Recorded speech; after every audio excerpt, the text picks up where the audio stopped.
to IDFC Institute Conversations. I'm Kshitij, I'm a junior fellow with IDFC Institute, and I'm here with Professor Ananth Nageswaran, who is visiting us from Singapore and is here to talk about his latest book, written with his co-author Ananth Nageswaran on Can India Grow? So, Professor Nageswaran, thank you for coming here all the way to speak.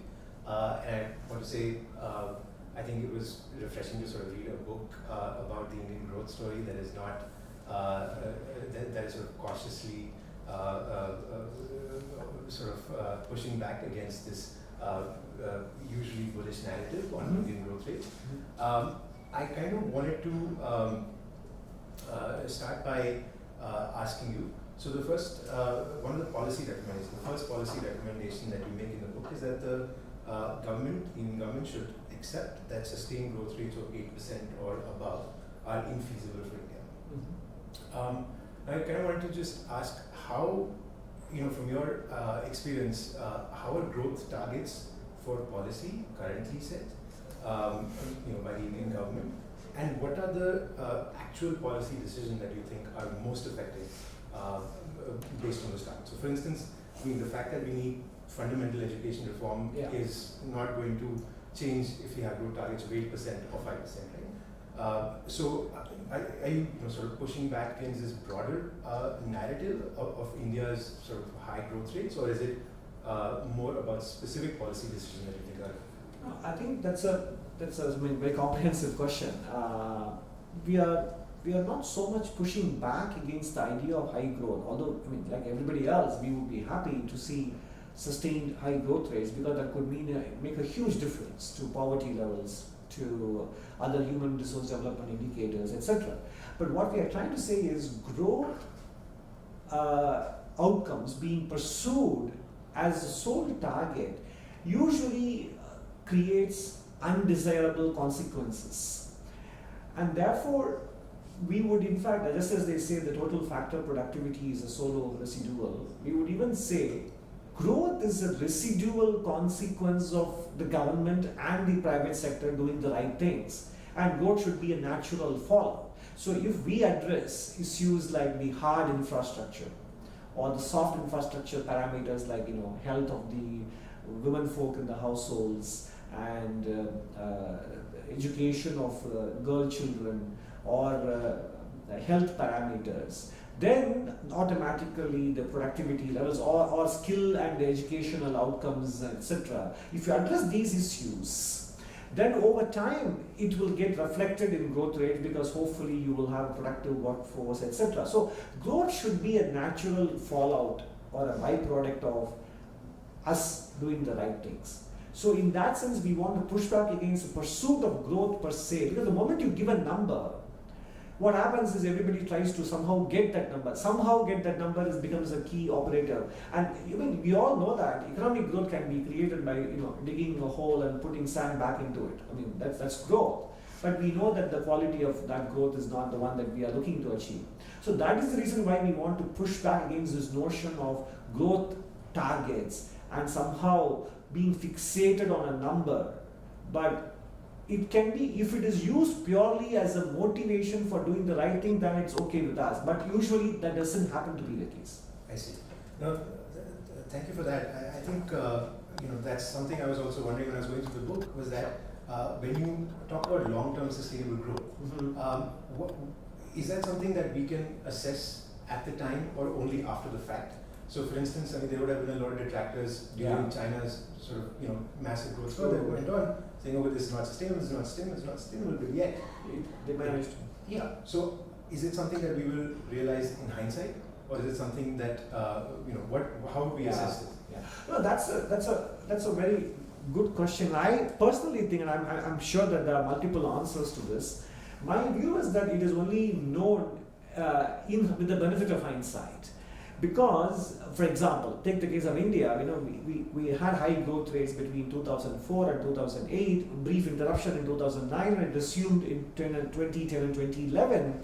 But we knew that soon enough, we had non-performing loans in the banking system, we had high current account deficits, double-digit inflation rates, etc. And therefore, we inferred that the growth rates that we achieved in those years were not the healthy mix of growth and therefore were not sustainable. So, in that sense, we inferred it after the fact. So, what is your potential growth? You can estimate it and come up with a number based on a lot of quantitative methodologies. But ultimately, what is sustainable is the one that does not result in kind of overheating, classic overheating that India had between 2012 and 14.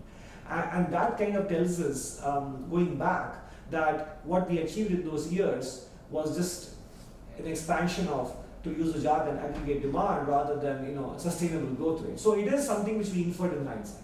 Right. I see.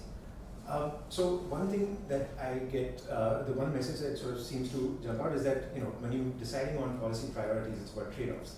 And so in China's case, whether it's the could be the environmental cost, could be labor cost, or there are obviously other costs that are not factored into just the pure sort of GDP growth estimates, and I think that's the kind of case that you're also arguing for Indian policy.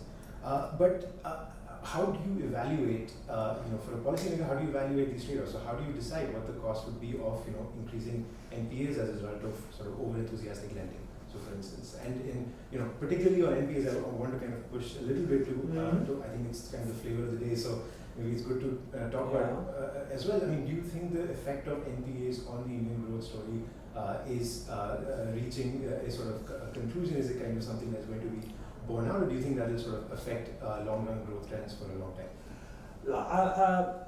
I think the NPA problem that the Indian banking system is facing is something that is not new, because we just had one between 1996 or 7 up to 1998-99, and then it took 3-4 years to come out of it, and then by 2002 the Indian corporate sector had deleveraged, and that is why in fact it was in a better position to take advantage of the global boom between 2003 and 2008, because the balance sheets were in fine fettle by 2002, and you could re-leverage, you could expand.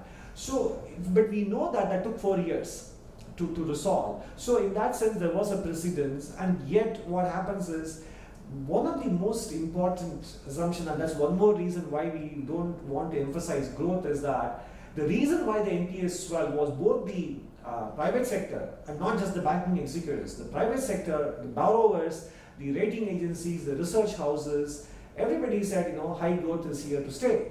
And that kind of makes you very optimistic about the revenue assumptions, and therefore the amount of borrowing you can sustain. And the same message goes to the lenders as well, and they also lend because they now feel that growth is on autopilot. So what is sustainable growth is therefore not taken into consideration, and risk factors go out of the window. And therefore we had this problem. Now the second part of your question is, how long is this going to be a drag on growth, if I may rephrase your question? I think probably the worst of it is behind us, because the problem recognition is now well underway, and 60 to 70% of the problem loans are already perhaps provided for in the banking system. So to an extent, the banking system has crossed the peak of the problem.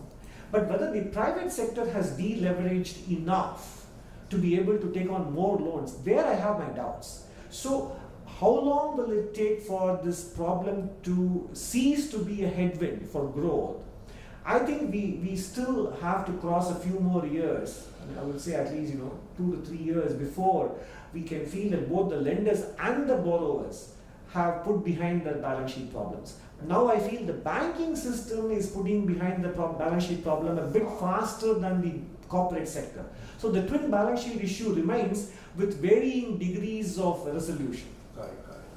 No, that's interesting. I think I also kind of, maybe this is coming back to the first question that I had, which is what are the sort of the channels through which policy is affected as a result of having over ambitious growth targets? Is it something, for instance, in China, with municipalities, administrators will be incentivized based on GDP growth rate. So there's a clear sort of mechanism there to prioritize that over, say, environmental degradation. In India, how does that actually pan out? Because I think some of the things you mentioned were, for instance, over-enthusiastic lending.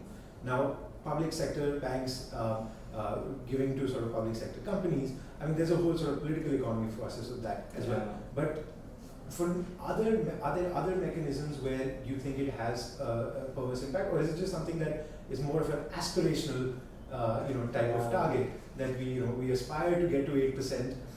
Will we actually get there? And obviously the market fundamentals will tell us that.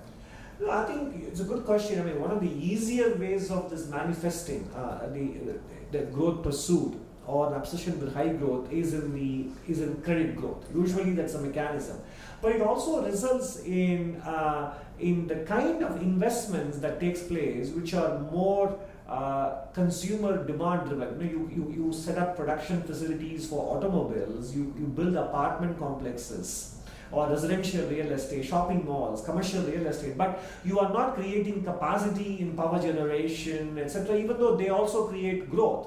But that is sort of, in classical economic terms, you distinguish between demand-led sources of growth and supply-led sources of growth. But somehow it is much easier to trigger demand because that translates into GDP growth very quickly. Whereas supply creation is usually longer gestation, and the political payoffs may probably occur to somebody else.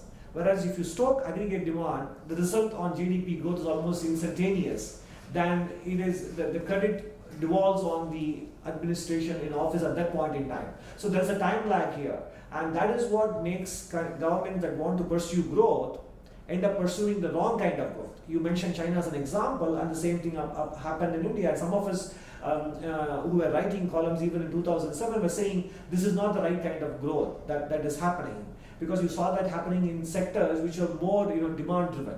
Consumer, even right now, for example, the Indian official growth rate of around 6 or 7% is primarily being driven by government consumption and by private sector consumption. That is not the most ideal mix of economic growth. Right. So in that sense, the emphasis should be to create the foundations of growth rather than somehow achieve a growth target in the here and now.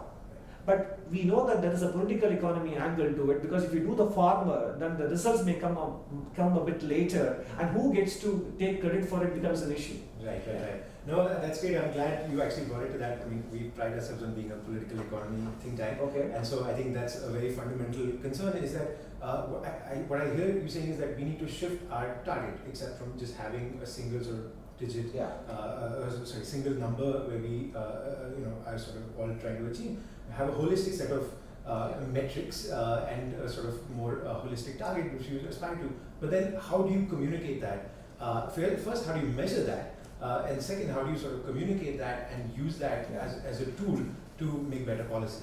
Now, how do you measure it is a very good question. I mean, I think you do have intermediate targets on various other parameters on, whether it is infrastructure creation, whether it is in power capacity or steel and iron production capacity, or the extent of irrigation that you have to create for the farming sector. So you have, and also more importantly in terms of employment generation and the proportion of employment generation between informal sectors and formal sectors. So these are all the various other ways in which you can measure, a government can measure how its policies are having an impact on the underlying parameters, which in turn will drive economic growth down the road. Okay. So even if growth as a target is not there are other metrics that one can focus on to drive the government's policy agenda forward. If I understand your question. Yes, correct.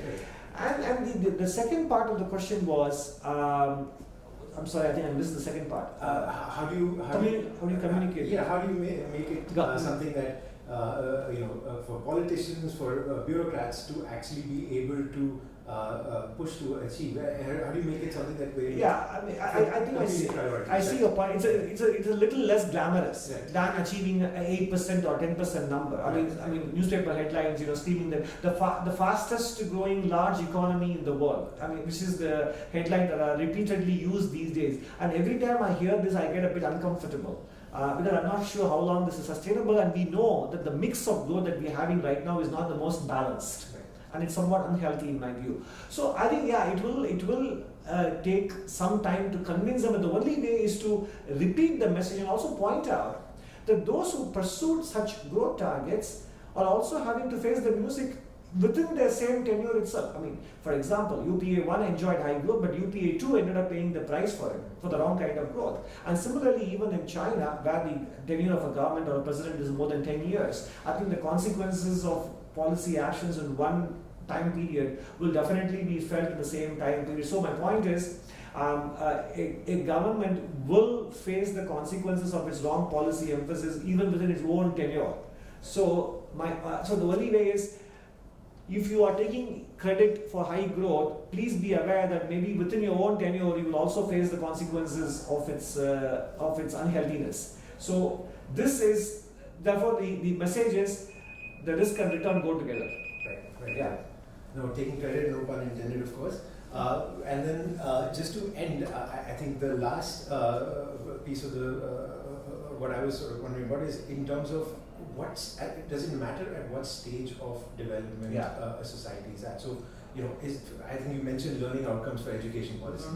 So first you achieve enrollment, and then you shift to the target, or you shift your sort of goal Learning outcomes. to learning outcomes, right? But you cannot focus only on learning outcomes without actually getting kids. It's both a quantity and quality issue. So is it that, are we at that stage where we first should at least achieve a basic amount of growth and development until we create a broader set of targets that we should aim for? Is there a sequencing issue? Oh, no, again, I would actually put the sequencing the other way around, that I think we do achieve a broader set of targets, and that in turn will result in growth and development. So I would put it the other way around, actually. And so if you focus on, and in some of these aspects, it is not mutually exclusive. I think, for example, take education, enrollment and learning outcomes. There is nothing that prevents you from trying to achieve both of them. In fact, you should be achieving, as a government, one should be looking at both of them.